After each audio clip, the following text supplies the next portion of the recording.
Joaquin El Chapo Guzman was Mexico's most notorious kingpin who shipped tons of drugs around the world, escaped 2 maximum security prisons, and became one of the world's most wanted fugitives. He was the leader of the deadly Sinaloa cartel. However, he didn't operate alone. He had an army headed by 4 trusted generals that made the Sinaloa cartels one of the biggest and richest crime organizations in the world. In this video, we take a look at the 4 deadly generals in El Chapo's army of crime and drugs. Stay tuned and watch. Jose Antonio Torres Marrufo, aka Marrufo. Jose Antonio Torres Marrufo, also known as the Jaguar, was a pretty unknown figure. However, everyone in the Mexican drug scene can vividly remember his ruthlessness. Marrufo was El Chapo's top hitman and prime enforcer. He was the one whom El Chapo trusted with supervising the transportation of the cartel's drugs from Juarez, Mexico to the U.S. This was a particularly dangerous job because Juarez already had a cartel and El Chapo started encroaching into their territory. Most of the Jaguar's background is shrouded in mystery, but official records show that he had always been on the drug scene, way before he joined the Sinaloa cartel. The man operated independently and was a drug trafficking freelancer who operated in the Villa Ahamuda area of northern Chihuahua. Torres was also a Juarez drug trafficker who paid a smuggling tax to the Juarez cartel through a corrupt state police officer. We don't know for sure how or when El Chapo met and hired Marrufo. All we know is that sometime in the mid-2000s, El Chapo decided to claim the Juarez cartel's smuggling routes, and Marrufo was trusted to spearhead the bloody reign of violence that took over the entire region. In 2006, rumor had it that Marrufo was directly in charge of a massive group of well-trained elite gunmen known as Gente Nueva. Under his guidance and on behalf of the Sinaloa cartel, they dedicated all their resources towards decimating the Juarez cartel and its armed wing, La Linea. Marrufo was diabolically ruthless from 2008 to 2012. People were dying every day under his watch. Official records state that at least 1,600 people were executed by Gente Nueva during this period under his command. One of the most audacious hits came when Marrufo plotted to hurt members of the Juarez cartel by ordering the kidnapping and killing of a groom on his wedding day. This groom was a relative of the Juarez cartel members, and unfortunately for Marrufo, the groom also happened to be a U.S. citizen. This prompted his addition to the list of most wanted fugitives in the El Paso division of the U.S. Drug Enforcement Administration, and some say the event was what marked the beginning of the end for the Jaguar. However, it was another audacious killing from 2009 that would put a bounty on Marrufo's head. On the 3rd of September of that year, masked men under direct orders from Marrufo barged into a military education center in Ciudad Juarez. They gathered all the 20 patients together against a wall and shot every one of them. 18 patients died that day, and the remaining 2 were critically wounded. Eventually, Marrufo was hunted down, captured, and extradited to the U.S.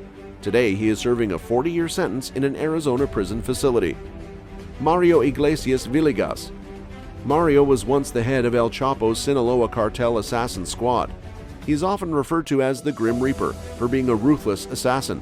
While he involved himself in a lot of other crimes, it was his ability to coldly and efficiently kill thousands of people that made him an assassin that other assassins within the Sinaloa cartel looked up to. Mario joined the Sinaloa cartel in 2008 and took orders directly from El Chapo. In just 4 years after joining the cartel, Mario was directly responsible for the death of at least 4,000 people, and all of these murders happened within the city of Ciudad Juarez. Many have argued that Mario's endless violence was one of the key factors that made the Sinaloa cartel emerge victorious in their drug war with the Juarez cartel. However, one of the biggest errors he made in his needlessly violent career happened in 2010, when he, along with Marrufo and some other hitmen, facilitated a revenge kidnapping of a U.S. citizen and his relatives. On May 10, 2010, the victims were discovered dead in Ciudad Juarez. Mario would eventually be arrested in 2012 and found guilty of numerous charges: money laundering, drug trafficking, murders, conspiracies, and possession of firearms, among other charges. Unsurprisingly, and because of his violent nature, Mario didn't seem to have any ride-or-die friends during his trial. It was his own foot soldiers and colleagues that testified against him. Some of them had even participated in murders and kidnappings, but they cared more about bringing down the Grim Reaper than they cared about indicting themselves. Eventually, Mario was sentenced to life imprisonment in March 2022 by a U.S. District Court and made to pay a fine of $100,000 for his role in the operations of the cartel. Orso Ivan Gastelum. Orso Ivan Gastelum was El Chapo's right-hand man, his most trusted lieutenant, and one of the deadliest assassins in the Mexican drug scene. Everyone knew him as El Cholo. He was chief enforcer for the Sinaloa drug cartel, the head of the Sinaloa cartel squad of Hitman, and directly responsible for their activities and managing their excesses. However, it seems El Cholo might have been the most excessive. On one occasion, for instance, El Cholo beat up some policemen so bad that El Chapo had to scold him. There was also a wild rumor that El Cholo was responsible for at least 80% of cartel killings, most of which he carried out personally. In 2005, the government came close to putting an end to El Cholo's reign of terror when they arrested and charged him with possession, but after a shoddy investigation was carried out, El Cholo was released by court order. 3 years later, an armed confrontation with soldiers led to his arrest and imprisonment, but he would escape just a year later on the 9th of August 2008. This escape led to an extensive manhunt and near captures in 2010, 2014, and 2015. In 2013, while the army was chasing a convoy of armed men that was reportedly carrying El Cholo, they shot and killed his partner, a beauty queen named Susan Flores. At the time, she was just 22 and had fallen for the violent hitman while she was studying at university. Her death hurt El Cholo so much that barely a month after the tragic incident, residents of her hometown woke up to find 67 narco banners hung around their town. The banners read, "The soldiers killed her because they came to kill me and they couldn't. The girl had never carried guns, much less fired them."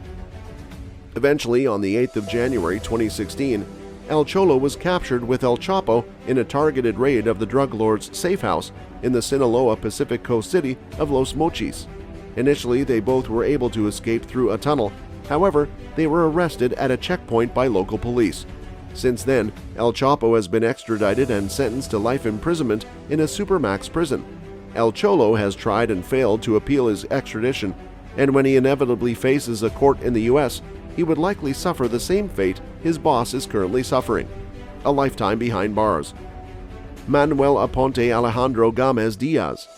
El Bravo, or Manuel Aponte Alejandro Gomez Diaz, was often described as the fearless one. He was a disciplined and high-ranking member of the Sinaloa cartel. Aponte's story is one fit for the silver screen. Unlike El Chapo's other sicarios, Aponte did not begin his life as a societal outcast. He was born on the 10th of December 1974 in the city of Chilpancingo, Guerrero, Mexico. The man would choose to become a member of the Mexican Armed Forces. While this sounds crazy, from 2000 to 2006, Aponte served under the Mexican Army before he became a professional hitman, drug trafficker, and close lieutenant of El Chapo. This treacherous carpet-crossing event happened when Aponte was sent on a mission by the Mexican Armed Forces to track down El Chapo.